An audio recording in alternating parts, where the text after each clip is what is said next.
你知道乌龟究竟能活多久吗？你见过世界上体型最大的乌龟吗？俗话说，千年的王八，万年的龟。那么龟鳖类动物真的可以活到上千年吗？你知道吗？龟鳖类动物其实早在大约2亿多年前就已经以目前这种形式生存在地球上了。它们是地球上现存最古老的一种爬行动物。至于它们的寿命究竟能有多长，至今为止人们仍没有一个确切的定论。主要原因就是这个家伙的寿命，你知道吗？在整个地球上，其实有很多种体型巨大的龟类，至今为止，它们究竟活了多少年，人们其实根本无从得知。我们只能通过一些零散的资料去估计它们的大概年龄，因为想要知道这些大家伙的确切年龄，即便用尽我们一生的时间，都够呛能得出精确的答案。今天这期视频，黑土给各位领导找出了世界上现存的10种体型最大的龟鳖类动物，带各位领导一起认识一下这些巨型龟。大家好，我是黑土，喜欢这类视频的领导，劳烦您帮忙点个赞支持一下，记得长按点赞3秒，给黑土个霸气鼓励，谢谢。好，位列第10位的就是短吻鳄龟，这是一种分布于北美地区的一种大型凶猛龟类。短吻鳄龟也叫大鳄鱼龟，这个家伙的体型很大，成年短吻鳄龟的龟壳最长可以达到80厘米，体重最大可以超过200斤。它们经常栖息在一些河流、湖泊中，是一种几乎完全肉食性动物。这个家伙几乎会吃掉任何它们可以抓到的猎物，像一些鱼类、蛇以及其他的龟鳖类，甚至是小型鳄鱼，短吻鳄龟都会对其进行猎杀。这个家伙之所以得名鳄龟，一多半原因是出于它的凶猛程度。短吻鳄龟是所有龟鳖类动物中最凶猛的一种，它们的嘴巴前端的上下颌呈钩状。天的短吻鳄龟在野外除了人类几乎没有天敌，非常凶猛。好，第9个黄角龟。黄角龟也叫黄腿象龟，之所以叫黄角龟，主要原因就是在它们的前腿上有一些黄色的鳞片。这个家伙生活在南美洲的亚马逊盆地，在这里由于它们的移动速度缓慢，无法捕捉其他快速的猎物，在野外它们只能吃一些树叶、草、落果或者其他动物的一些腐肉，有时候食物短缺，它们甚至会选择食用其他动物的粪便去充饥。不过通常情况下，它们应该是不缺食物的，因为在亚马逊盆地全年的气候变化幅度几乎不会很大，常年绿树成荫，有足够的食物供它们享用。在野外，黄角龟的体长最长可以达到94厘米，寿命约在50到60年。这个家伙从8到10岁开始成熟，成年后的黄角龟全年都在交配。然而有一个很特别的现象，就是通常体型较小的雄性黄角龟更容易得到雌性的青睐。后来人们通过研究发现，之所以会有这种现象，是因为体型较小的雄性移动起来会比其他体型较大的要快，这可以使它们能够快速的与大量雌性相结合，从而传递它们的基因。对了，还有就是这种黄角龟从出生起就会自食其力，因为它们的父母并不会照顾它们长大。由于移动缓慢，几乎没有攻击性，在亚马逊地区，这个家伙面临最大的威胁就是人类。在当地，黄角龟被人类大量捕杀，被运到南美作为美味出售。好，第8个豹龟。豹龟是世界上第4大陆龟，成年豹龟的体长最长可达1米，不过通常情况下，它们的体长约在70厘米左右，1米长的很罕见。豹龟也叫豹纹陆龟，这个家伙大多数都分布在撒哈拉以南的非洲，它们与猎狗生活在同一区域。豹龟最明显的特征就是身上那些黑色斑点以及条纹，再有就是它们的龟壳通常都比较高，看上去后背像是隆起一样。这个家伙是草食性龟类，在非洲它们主要是以一些草本植物为食，不过有时候它们也会去啃食一些动物的骨头以及猎狗的粪便。吃这些东西的主要原因是为了从中获取自身骨骼发育所必需的钙，还有就是它们之所以会选择食用猎狗的粪便，是因为猎狗这个家伙是一种吃肉不吐骨头的动物，在它们的粪便内会有许多骨骼残渣，豹龟食用起来会更方便。我们都清楚，猎狗是非洲大陆的清道夫，然而豹龟则是非洲大陆的种子传播源。豹龟在吃植物的时候，一些植物种子进到豹龟的肚子里，可以未经消化就通过它的肠道，然而等到排泄出去之后，就可以将种子传播到它的活动区域，使得植物可以扩散生长。对了，还有就是豹龟的寿命可以活到80到100年左右，成年的豹龟在非洲大陆几乎没有天敌。好，第7个苏卡达陆龟，它是整个非洲大陆体型最大的陆龟，这个家伙的体长可达83厘米，体重约在200斤左右。它们生活在非洲南部的边缘地区，通常都栖息在一些稀树草原、沙漠边缘或一些干燥的大草原等等一些比较炎热干旱的地区。由于天气炎热，缺乏水源，因此使得苏卡达陆龟不得不采取夏眠的方式去维持生存。没错，就是夏眠。很多领导可能都了解动物们冬眠，很少听说过有夏眠这一说，但在这里夏眠确实存在。在这种干旱的地区，苏卡达陆龟为了躲避高温以及保留住体内的水分，每当到了一天中最热的时候，它们就会在地下挖掘洞穴去躲避日晒。如果遇到长期干旱的天气时，它们则会钻进自己挖的洞穴中停止活动，等到旱季过去，雨季来临的时候才会出洞觅食。对了，还有就是它们的夏眠期间的食物。在野外，苏卡达陆龟挖的洞穴通常都很深，有时候甚至会深达10几米。在这个深度内的土壤相对湿润，夏眠期间它们会在自己的洞穴周围排泄它们的粪便。如果洞穴周围的土壤保持湿润，像平时吃的一些草和多肉植物的种子则会随着它们的粪便排到洞穴周围，从而继续生长，以供它们食用。即便在这种极端炎热恶劣的环境下，它们仍能够找到生存的办法，寿命更是可以达到70岁以上，求生手段相当哇塞。好，第6个，玳瑁。确切点说，它应该叫玳瑁海龟，这是一种极度濒危的海龟。它们生活在热带珊瑚礁中，通常都栖息在海下18米左右的深度活动。玳瑁海龟的体长可达 1.1 米以上，体重可达230斤以上。它们是海洋中一种携带毒素的海龟。不过它与其他的剧毒动物不同的是，玳瑁并不会主动向外输出毒液，它们身上的毒主要就是它们身上的肉有毒，主要原因就是这个家伙超过 50% 的食物来源都是以一些海绵以及一些水母和刺胞动物为主。它们吃的这些东西中有很多本身就携带剧毒，这种剧毒对很多动物都是致命的，但玳瑁却不以为然，它们具有很强的抗毒能力和抵抗力。这些剧毒生物它们吃下去并不会导致中毒。由于经常食用这些剧毒生物，渐渐的玳瑁海龟的肉中也就有了相当水平的毒性，这对他们来说其实是一件好事，因为自身携带毒素，多多少少都能够替自己抵挡一部分掠食者的袭击。还有就是这个家伙几乎没有什么主要的天敌，除了鲨鱼和湾鳄有时候会威胁到它们，大多数海洋生物不会去选择猎杀这个硬菜。再有玳瑁的性情也是异常凶猛的，它们的双颚十分有力，可以轻易的咬碎一些贝壳等等一些坚硬的生物，相当凶猛。好，第5个，亚达伯拉象龟。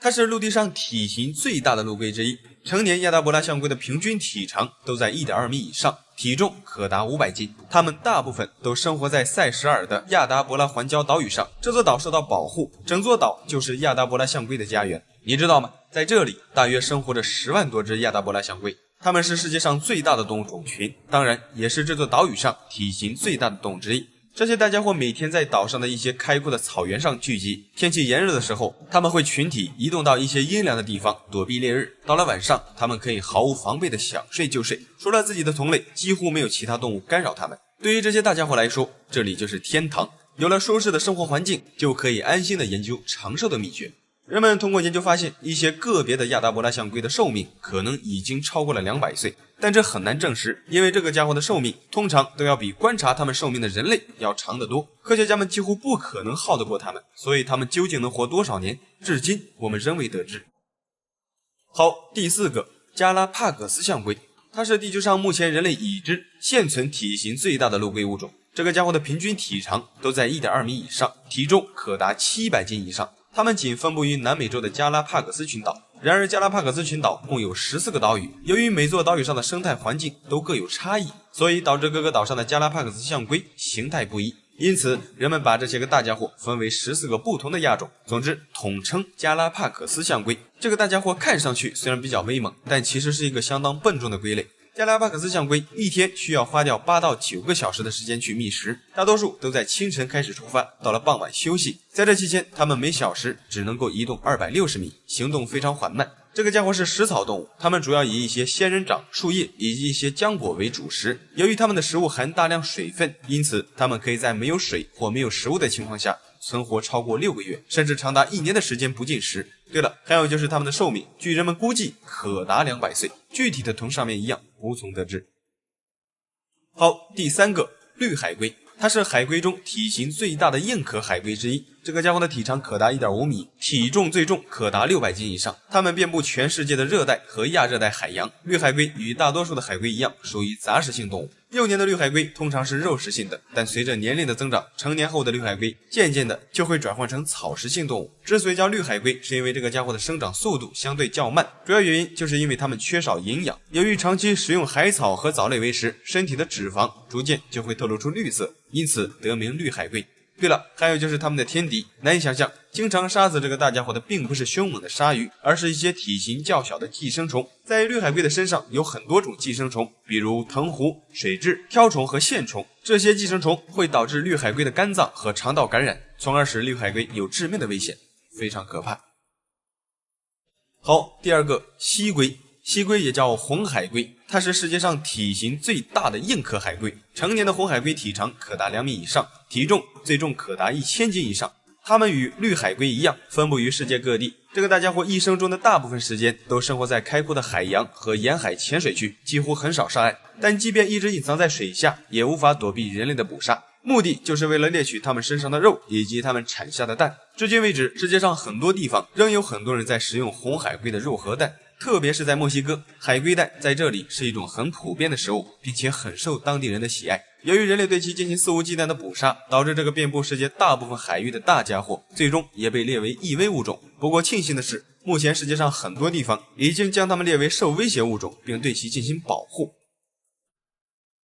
好，第一个，棱皮龟，它是目前人类已知地球上所有龟边目中体型最大的龟类，它的最大体长可达3米，体重可达1吨。它是世界上第3大爬行动物，也是世界上最大的海龟物种。这个家伙之所以会长这么大，是因为它经常会吃掉大量的水母所导致的。它仅1天的时间就可以吃掉相当于自身体重大约70%的食物，食量相当的大。这个家伙在世界上很多地方还被称为吃水母机器。棱皮龟最恐怖的地方在于它们的嘴巴。当棱皮龟张开嘴巴，我们就可以看到附在它们食道内壁上的那些又大又锐利的角质皮刺。这些东西单是看上去就会让人头皮发麻，嘴里的这些刺可以帮助它们磨碎食物，从而更容易的让自己消化掉。还有就是这个大家伙虽然看上去比较强悍，但实际上它们在海洋里经常会遇到麻烦，比如大白鲨和虎鲸都会对棱皮龟进行猎杀。之所以会被这些个大家伙猎杀，是因为棱皮龟与其他的龟类不同，它的龟壳与其他的硬壳龟不同，并非纯粹的骨头。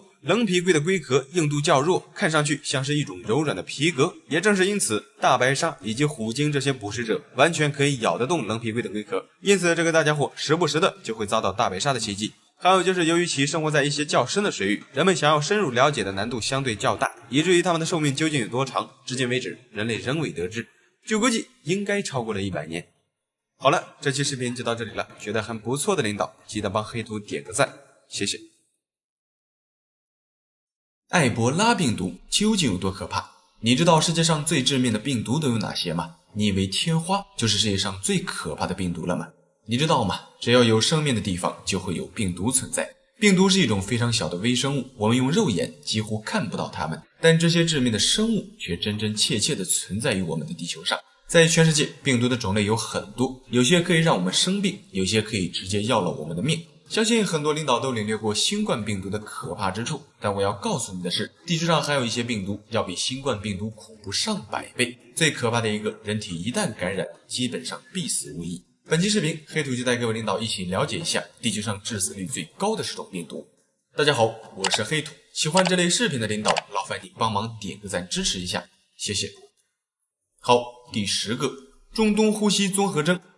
它与2019年的新冠病毒一样，也是一种冠状病毒，但是致死率却要比新冠病毒高出 15%， 也就是说它要比新冠更加可怕。2015年的5月20日，一名从中东旅游回来的68岁韩国男子就感染了这种中东呼吸综合征病毒。仅仅过了3周的时间，韩国当地的多家医院就相继出现了同样的病例。短时间内，在韩国就造成了185人感染，38人死亡，近 1.7 万人被隔离，上千所学校停课，10几家医院因遭到了感染而关闭。疫情的扩散还导致外国的游客锐减，给韩国经济造成了很大的冲击。这种病毒于2012年在沙特阿拉伯首次得到确认，自发现至今，这种病毒在全球共波及到了27个国家和地区，造成800多人死亡，其中 80% 的感染者都来自沙特阿拉伯。感染了这种病毒的人，首先会出现发热、咳嗽、呼吸困难以及肺炎等症状。它的病死率高达 35%， 并且至今仍没有疫苗可以预防这种病毒。这就意味着每100个被感染的人之间就有35个人死亡，致死率非常的高。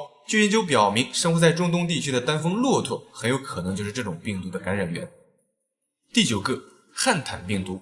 这是一种发现于啮齿类动物身上的致命病毒，尤其是老鼠最有可能携带汉坦病毒。这种病毒几乎分布于全世界，人体一旦被感染，就会出现发热、头痛、出血热，严重的还有肺水肿和呼吸衰竭，甚至死亡。汉坦病毒的致死率在 35%到 50%， 它的主要传播途径就是通过接触啮齿类动物的体液，比如触碰到带有病毒的老鼠尿液、粪便或者口水，以及吃了沾有老鼠尿液的食物，甚至吸入被病毒污染的空气，都有可能受到感染。不过庆幸的是，这种病毒的致死率虽然不低，但是传播能力却非常有限，它几乎不会通过人与人之间持续传播。人体被感染过一次之后，如果侥幸活了下来，就会获得永久的免疫力。但即便是这样，仍要时刻保持警惕，想要不被感染，就要远离一些有老鼠出没的地方。无论是野生的鼠类还是家鼠，都有可能携带这种病毒。所以在农村地区打扫房屋时，请一定要戴上口罩，做好防护，以免被犄角旮旯里面的老鼠屎感染。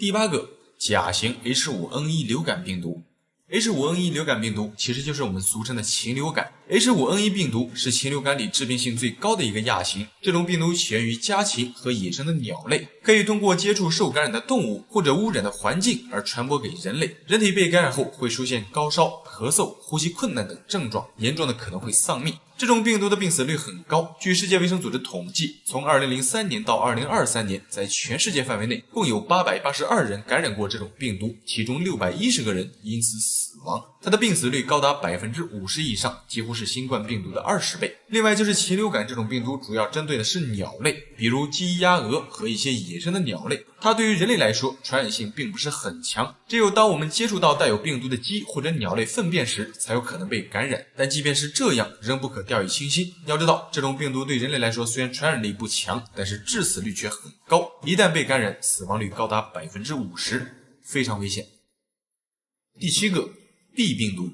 眼前的这个可爱的猴子就是 B 病毒的主要宿主。1932年，一名29岁的医生在做实验时，不小心被一只恒河猴咬伤了手指。当时他并没有太在意，等伤口愈合后，病毒才开始在他体内扩散，随后身上就逐渐的开始出现红斑、淋巴炎和淋巴结肿大的症状。最终没过几天，这名医生就一命呜呼了。后来经过尸检发现，他的体内含有一种非常致命的疱疹性病毒。这种病毒以猕猴为自然宿主，无论是动物园里的猕猴还是野生的猕猴，只要超过 2.5 岁以上的成年猕猴，几乎一多半都携带有 B 病毒。它可以通过抓伤、咬伤或者被带有病毒的体液喷溅到眼睛而感染。人体一旦感染到这种病毒，伤口处就会出现疱疹，并伴随呼吸困难、恶心、呕吐，最终病毒会沿着神经系统进入脑部，从而导致死亡。它的死亡率非常高，如果被带有 B 病毒的猴子抓伤之后，短时间内没有服用抗病毒药物，死亡率会高达 80%。至今为止，因感染 B 病毒死亡的人群，大多数都是生前与猴子有过接触，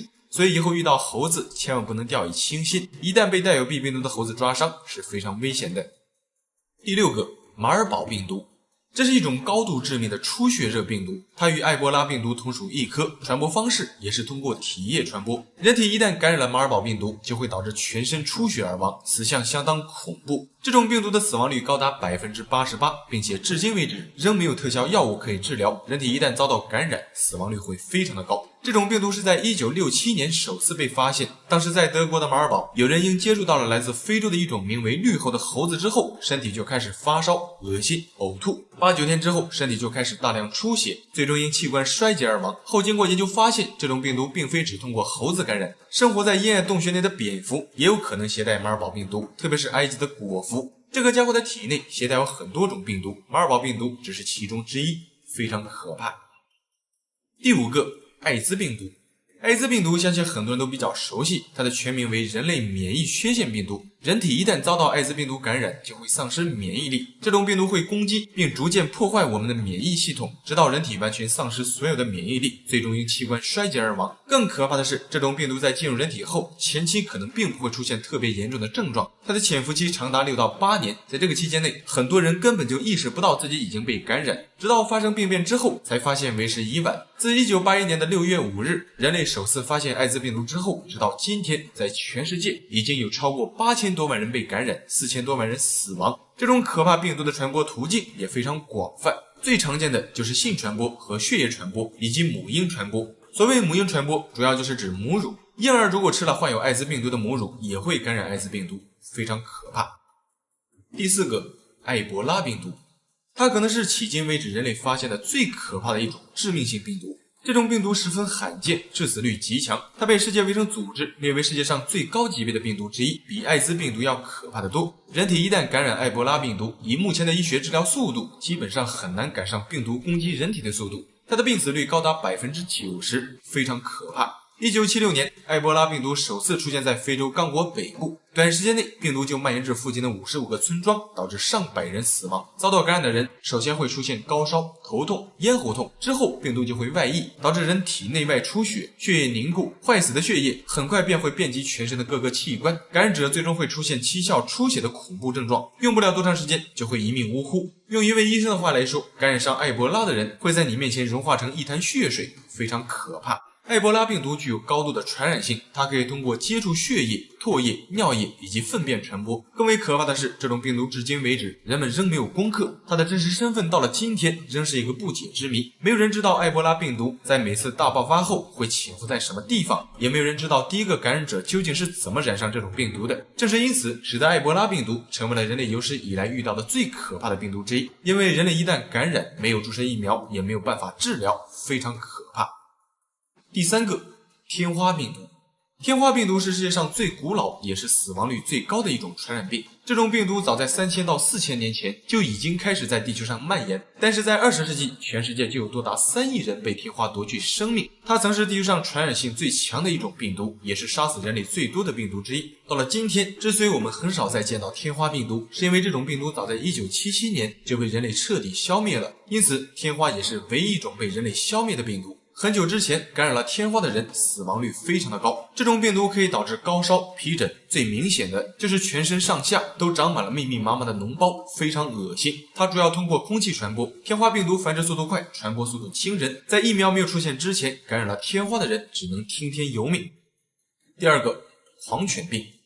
你可能很难相信，与人类最为亲近的动物狗是每年杀死人类最多的动物之一，而造成这种情况的主要凶手就是狂犬病毒。据世界卫生组织统计，在全世界范围内，几乎每年都会有超过5万多人因感染狂犬病而死亡，而携带这种病毒的宿主约 90% 都来自家养犬。要知道，狂犬病毒的致死率几乎接近100%，这种病一旦染上，你就是打一车的狂犬疫苗都无力回天。我们熟知的狂犬疫苗其实只是起到预防的作用，它并不能治疗狂犬病。简单点说，就是在狂犬病症状出现之前，注射狂犬疫苗可以起到预防的作用，但如果已经出现了狂犬病的症状之后，那么疫苗就起不到什么作用了。所以说，在跟宠物玩耍的时候，如果不小心被咬伤，千万不要大意，一定要在最短的时间内注射疫苗，以免造成不必要的麻烦。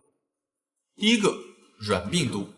这是一种蛋白质病毒，人体一旦感染，致死率为100%，基本上毫无生还的可能。软病毒进入人体后，会导致大脑出现海绵状的空洞，行为异常，记忆丧失，直至死亡。这种病毒的传播途径主要有2种，一种是消化道传播，也就是通过食用带有软病毒的动物肉，将病毒带入体内。另一种就是医源性传播，比如通过器官移植或者血液输入将病毒带入体内。这种病毒的危险之处就在于它没有遗传物质，也无法被常规的灭菌手段杀死，更无法被身体内的免疫系统识别和清除。至今为止也没有有效的治疗方法，也就是说感染了这种病毒的人必死无疑，非常可怕。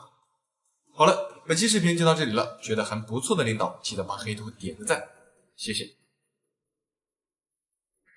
你有没有想过，假如在未来的某一天，人类与恐龙一样突然从地球上消失了，那么我们的地球将会发生什么样的变化呢？这个问题听起来可能很荒谬，但它其实是一个值得我们每一个人都需要深思的问题。你知道吗？地球已经诞生了约46亿年，而我们人类出现在地球上的时间仅为200多万年。在人类出现之前，地球上曾经生活过无数种强大的生物，但无论它们有多强大，最终都无法逃脱灭绝的命运，就像恐龙一样，永远的消失在了历史长河中。那么谁又敢保证我们人类不会在未来也遭到同样的结局呢？假如人类真的消失了，地球会变成什么样子？哪些动物会在人类之后主宰这个世界？今天这期视频，黑土将带各位领导走进一个没有人类的假想世界，看一下失去了人类，地球将会发生哪些变化。大家好，我是黑土。如果您喜欢这类的视频，劳烦您帮忙点个赞支持一下，谢谢。当人类消失的一瞬间，世界上有很多人工操作控制的机器就会失去控制，比如行驶在公路上的汽车就会互相碰撞，从而引起巨大的交通事故和火灾。此时正在空中飞行的1万多架飞机也会接二连三地坠向地面，在地下穿梭的地铁也会漫无目的地乱窜，整个交通系统都会在短时间内完全瘫痪，各种工厂以及需要由人工操作的机械也会失控。人类消失1个小时后，很多机器就会出现故障，甚至引发爆炸和火灾。人类消失1天后，由于没有人去维护和供应燃料，地球上大部分的供电系统也会停止运转，这意味着世界上大多数的城市以及村庄到了夜晚将会陷入一片黑暗。这个时候的地球会非常安静，因为以前经常听到的汽车、火车以及建筑工地的噪音通通消失不见了。此外，所有依赖电力的设施和电器以及供水系统都将停止运行。同时，一些核电站以及化工厂也极有可能会发生爆炸或者核泄漏，给周围的环境造成严重的污染和危害。当然，并不是所有的电力都会马上消失，比如水力发电、风力发电、太阳能发电以及核电站等等。这些电力设施在没有人为干预的情况下，还能继续运行一段时间。但是随着时间的推移，这些设施最终也会出现故障或者损坏，用不了多久，地球上的所有电力都会彻底消失。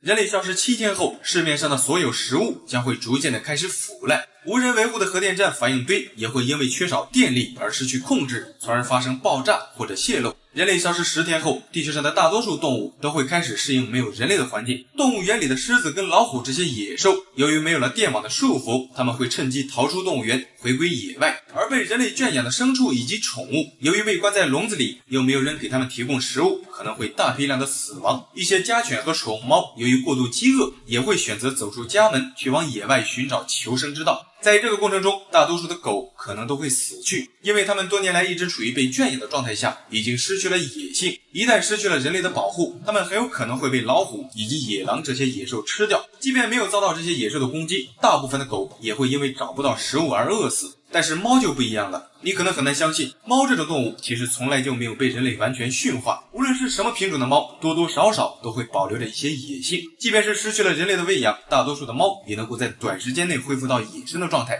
当人类消失1个月后，由于没有人类去维护排水系统，城市里的地下水管就会逐渐破裂，大量的水就会涌出地面，这就会导致世界上的所有地势较低的城市可能会被淹没。像东京这样的地方极有可能会被海水侵蚀。人类消失1年后，太空中多达4500多颗人造卫星，由于缺少了人类的维护，将会逐步的坠向地面。地面上的植被会快速生长，城市里的一些老旧建筑以及道路也会被植被覆盖，而以前生活在远离人类栖息地的野生动物也会逐渐占领城市。曾经繁华的商业街将会有许多野生动物大摇大摆地走来走去，此时的城市里随处可见小鹿、山羊，甚至老虎跟黑熊这样的野兽。此外，一些濒临灭绝的动物可能会重新复苏，食物链也会重新洗牌，凶猛的东北虎可能会席卷亚洲平原，威猛的非洲狮也会遍及非洲大陆，成群结队的野狼则会出现在各种环境下，而此刻的家养宠物极有可能会被这些野兽啃噬殆尽。当人类消失5年后，随着各种工厂的停止，空气中的二氧化碳和其他温室气体将会减少，曾经导致全球变暖的现象将会减缓或者逆转。同时，海洋生物以及淡水生态系统也会恢复平衡。随着水中的污染物逐渐的降解，水质就会提高，这就会衍生出更多的水生物，比如鲸鱼和海豚可能会更加自由地游动在海洋中，不用担心被捕杀或者撞上船只。而河流和湖泊中的鱼类和水草也会更加茂盛和多样化。当人类消失10年后，地球上最明显的变化就是人类所建造的所有物品都会逐渐的损坏和消失。由于没有了人类的维护，所有的房屋、桥梁、水坝以及公路都会被植被所覆盖，而植物的根茎也会逐渐的钻入混凝土的缝隙中，对建筑物施加压力，最终导致混凝土破裂、楼房崩塌，各种金属建筑也会被腐蚀、生锈。一些摩天大楼上的避雷针也会因此失效，因此一旦一个闪电击中地面，就会引起大规模的火灾。而缺少了人类的世界将不会再有消防员去灭火，这就意味着这场大火会无休止的在地面上燃烧，直到将周围的一切燃烧殆尽。人类消失50年后，世界上所有木质的东西将会消失，比如木质的房屋、家具以及各种工具都会被真菌和昆虫分解。缺少了人类的保护，这些木质房屋即便能扛得过真菌的腐蚀，也撑不过白蚁的啃食。现在能看到的只有屹立在城市里的混凝土建筑了。然而这些混凝土建筑在经历了50年被雨水不断冲刷过后，混凝土里面的石灰石、二氧化碳和水一同反应，便会形成倒锥状的钟乳石。这些钟乳石会不断的生长，直到这些混凝土建筑完全倒塌。人类消失100年后，世界上所有的大型建筑都会因为年久失修而倒塌，这时的大自然便会重新收回土地，城市与农村的界限早已模糊，一眼看上去根本分不清楚哪里是农村，哪里是城市，城市变成田野，田野变成森林，而让人类引以为傲的城市文明，最终都会在100年的风沙下化作一团幻影。在城市的内部，只有一些汽车以及一些钢铁制造的东西还会存在，但在水和氧气的共同作用下，这些金属制品也撑不了多久，最终也会生锈解体。人类消失500年后，地球上的动植物进入了一个新的平衡状态，生物多样性得到了恢复和提高，一些曾经濒临灭绝的物种重新繁衍壮大，一些新的物种也开始出现，而此时的地球环境将进入一个新的时代，这里没有机械所产生的噪音，也没有化工厂冒出的黑烟，更没有人类所制造的垃圾，一眼望去，到处都是绿油油的一片，清澈的溪水、清新的空气以及蔚蓝的天空都将会成为常态。此时，一些标志着人类文明的大型建筑也会接连垮塌。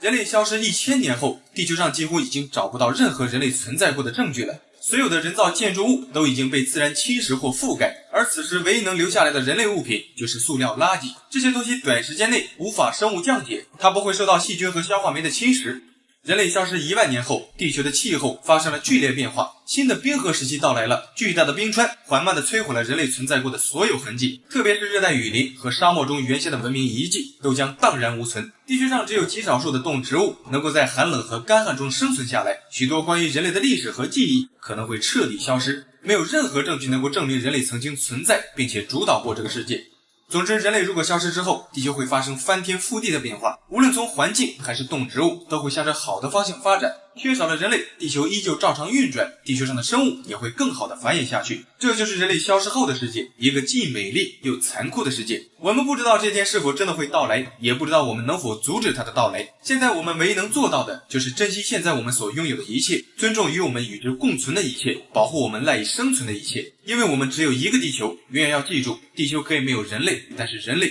绝不能失去地球。好了，这期视频就到这里了，觉得还不错的领导记得帮黑图点个赞，谢谢。